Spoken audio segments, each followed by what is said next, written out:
Olá pessoal, professora Cielma. Vamos falar um pouco agora sobre o mapa de risco, certo? Vamos ver como ele é formado, quando ele surgiu, todas as curiosidades sobre ele. Vou passar aqui de uma forma rápida para não se tornar cansativo o nosso vídeo. Qualquer dúvida, chama no WhatsApp, no grupo ou no meu privado. Primeiramente, a gente tem que ter uma análise do porquê que surgiu a necessidade de se ter um mapa de risco. Em 1944, foi implementado as Comissões Internas de Prevenção de Acidentes, que são as CIPAs. Inclusive, tem até um vídeo sobre esse assunto aqui no canal. Sugiro que vocês deem uma olhada. Então, surgiu essas CIPAs. E de 1975 até 1976, no Brasil, tinha cerca de 10% dos seus trabalhadores acidentados. E isso era um número altíssimo, certo? Por conta disso, surgiu a necessidade desse mapa de risco, para os trabalhadores terem como visualizar os riscos a qual eles estão expostos no ambiente de trabalho de uma maneira mais fácil, certo? Então, aí foi implementada a portaria número 5/92 do Ministério do Trabalho e da Administração, alterado pela portaria 25 de 29 do 12 de 94, e ele é obrigatório nas empresas com um grau de risco e número de empregados que exista uma CIPA, certo? Ou seja, como a gente viu lá na CIPA, as empresas que têm acima de 20 funcionários são obrigadas a ter CIPA, então nessas empresas também é obrigado ter o mapa de risco nelas, ok? E o que é esse mapa de risco? É nada mais, nada menos do que uma representação gráfica dos riscos e acidentes nos diversos locais de trabalho, certo? Inerentes ou não ao processo produtivo, ou seja, esse risco pode vir, por exemplo, de algo que não pertença ao trabalho propriamente dito. Eu tenho uma linha de montagem, beleza, mas lá na frente tem um buraco, por exemplo. Ele não pertence à linha de montagem, não pertence ao trabalho que está sendo executado. Mas ele pode causar um acidente? Pode. Então, ele é um risco daquele ambiente. E esses mapas de risco, certo? Eles têm que ter uma localização visível, certo? Que seja de fácil acesso ao ambiente de trabalho, de fácil acesso às pessoas que estão ali naquele espaço, certo? E orientando com as informações que ali atuam, né? As pessoas que estão ali naquele espaço saberem quais são os principais riscos daquela área. E ele tem que ser feito de uma forma bem simplificada, até porque ele segue um padrão de cores, de círculos, enfim. Quando eu mostrar aqui o exemplo, vocês vão entender melhor. Ele segue esse padrão para quê?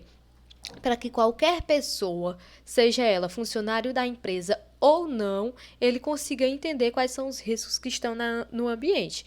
Porque, beleza, meus funcionários estão protegidos, mas tem alguém visitando a minha empresa? É importante que esse mapa de risco seja de fácil leitura, para qualquer pessoa leiga que nunca ouviu falar sobre um mapa de risco na vida, consiga entender o que aquela representação gráfica está passando, a mensagem que ela está transmitindo. Certo, pessoal? E esse mapa de risco, né, ele vai conter círculos das cores e tamanhos diferentes. Como assim, Cielma? Cada tipo de risco, né, cada agente que provoca algum risco, ele vai ter uma cor diferente, uma cor padrão, certo? E vai ter, para representar o nível desse risco, se é um risco muito grande ou se é um risco pequeno, vai ter círculos de acordo com esses tamanhos. Círculos maiores para riscos maiores, círculos médios para riscos moderados e círculos pequenos para riscos pequenos, certo? E dentro desses fatores de perigo, né, situações que podem gerar perigo, a gente denomina os fatores físicos, os fatores químicos, os biológicos, os ergonômicos e os mecânicos ou acidentes, certo? E quem vai se beneficiar com esse mapa de risco? Os trabalhadores, é claro, com a questão da proteção da própria vida, né, da saúde e a capacidade profissional. As empresas, porque vai reduzir o número de acidentes. então vai reduzir as horas paradas daquela pessoa, as horas paradas também de algum dano em equipamentos e desperdício de matéria-prima, e o país, né, aí que vai reduzir os gastos com o sistema previdenciário, né, para não estar pagando aí pensões e aumento da produtividade geral da economia, porque todos os funcionários vão estar ali disponíveis, todos os trabalhadores vão estar ali disponíveis no seu posto de trabalho. Então, todos esses setores vão ser beneficiados com este mapa de risco. Vamos lá, entender um pouco sobre isso. Como eu falei para vocês, temos os 5 riscos, e cada risco desse é representado por uma cor padrão, ou seja, mesmo que tenha um mapa de risco no ambiente da empresa a cor do risco físico no ambiente da empresa A é verde. Lá na empresa B também vai ser verde, porque é um padrão. Então, em todas as empresas que você andar e ver a representação de um mapa de risco e ver um risco em verde, você saiba que esse risco é um risco físico, certo? Então, a cor verde representa os riscos físicos, a cor vermelha representa os riscos químicos, a cor marrom representa os riscos biológicos, o amarelo representa os riscos ergonômicos e o azul vai representar aí o risco de acidentes, ok? Acidentes ou mecânicos. Pode ser um dos dois que são a mesma coisa, na verdade, aqui para o nosso entendimento. Dentro dos riscos físicos, o que eu posso destacar como riscos físicos? É o risco do ruído, do calor, do frio, pressão da umidade, radiações ionizantes, não ionizantes e vibrações. Tudo isso se engloba aqui nos riscos físicos. Cielma, então quer dizer que, por exemplo, lá na minha empresa o ar-condicionado fica muito frio. Então, eu posso dizer que naquele ambiente aquilo é um risco físico por ter frio aí? Não. Por que não? Porque você pode controlar a temperatura do ar-condicionado daquele ambiente.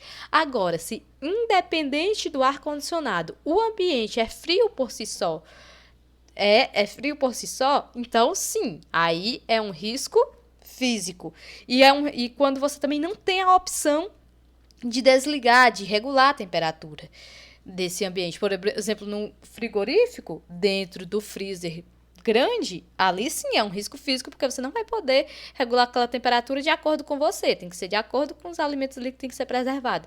Mas quando você pode ter esse controle da temperatura, Anselmo, no meu ambiente é calor. Beleza, mas lá tem um ar-condicionado, tem um ventilador para diminuir isso? Tem.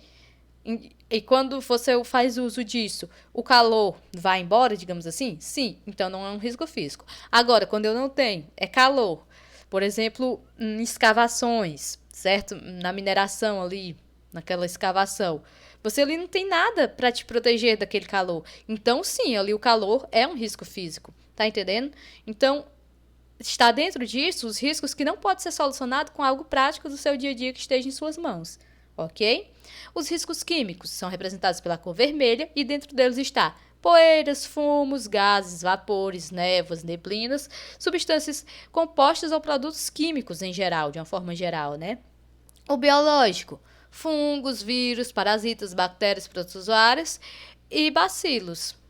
E o ergonômico, o esforço físico intenso, levantamento e transporte manual de peso, exigência de postura inadequada, controle rígido de produtividade, imposição de ritmos excessivos de trabalho, turno de trabalho noturno, jornadas de trabalho prolongadas, monotonia, repetitividade e outras situações causadas estresses físicos ou psíquico, certo? Lembrando que a gente vai estudar também só sobre ergonomia, que é na nossa NR17, a gente também vai se aprofundar nisso um pouco mais à frente. E dentro dos riscos mecânicos ou acidentes, a gente tem aqui o arranjo físico inadequado. Quando eu falo aqui desse acidente, é do ambiente em si, o que o ambiente proporciona que vai causar um risco naquela pessoa, como por exemplo aqui, o arranjo físico inadequado, iluminação inadequada, né, pode acabar afetando aí a sua visão, a luz forte demais ou escura fraca demais para aquele ambiente, enfim, probabilidade de incêndio, de explosão, eletricidade, máquinas e equipamentos sem proteção, armazenamento inadequado, e quedas e animais peçonhentos, tudo isso está dentro dos riscos de acidentes ou riscos mecânicos. Então, entendemos aqui que cada cor tem um risco Cada risco, perdão, tem uma cor padrão, certo? Então, em todos os mapas de risco que você for encontrar aqui no Brasil, o risco físico vai ser verde, o químico vermelho, o biológico marrom, o ergonômico amarelo e o de acidente ou mecânico azul. Entendendo isso, vamos ver aqui o que seria, né, esses riscos, essas representações. Eu vou representar aqui, ó. O risco leve, ele vai ser representado por um círculo pequeno. O risco médio, por um círculo mais médio, né? E o risco elevado, por um círculo maior. Isso serve para todas as cores. Quando o risco é biológico, vai ser marrom e assim sucessivamente. Aqui, pessoal, é um exemplo bem básico desses riscos, certo? Aqui é um exemplo bem básico mesmo, ok?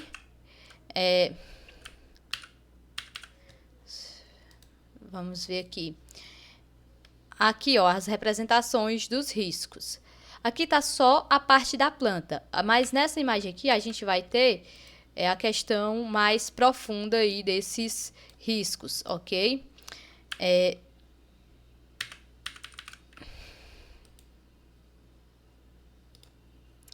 Aqui está só, pessoal, a parte da planta, uma demonstração de uma planta baixa.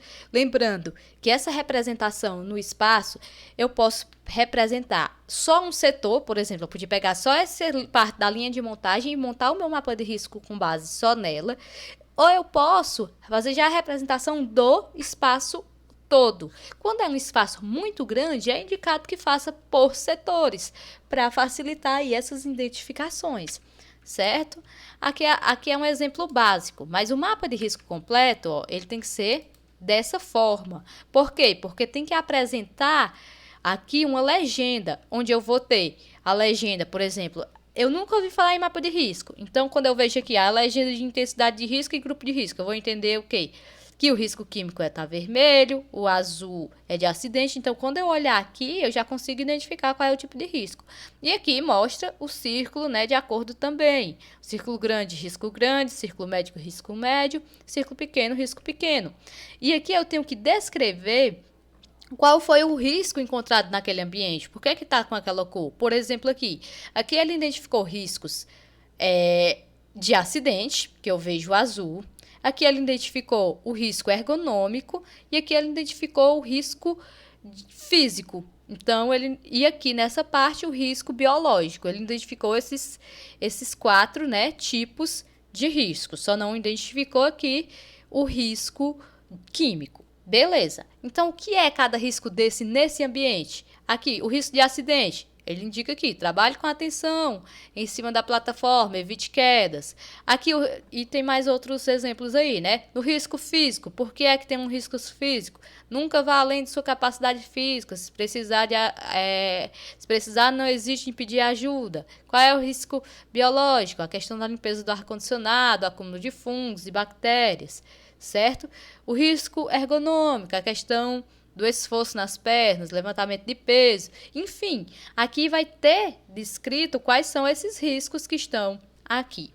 Outra coisa que vocês devem estar observando é o que? Nesse mapa de risco aqui anterior, que eu mostrei para vocês, aqui só com a representação gráfica, estavam as bolinhas todas separadas, né? Eu posso, para facilitar e não ficar uma poluição visual tão grande, fazer a união delas, ó, tá vendo aqui? Eu posso fazer essa união. Eu entendo que aqui eu tenho tanto o risco físico, quanto o risco ergonômico, quanto o risco químico, sem precisar colocar 3 bolas.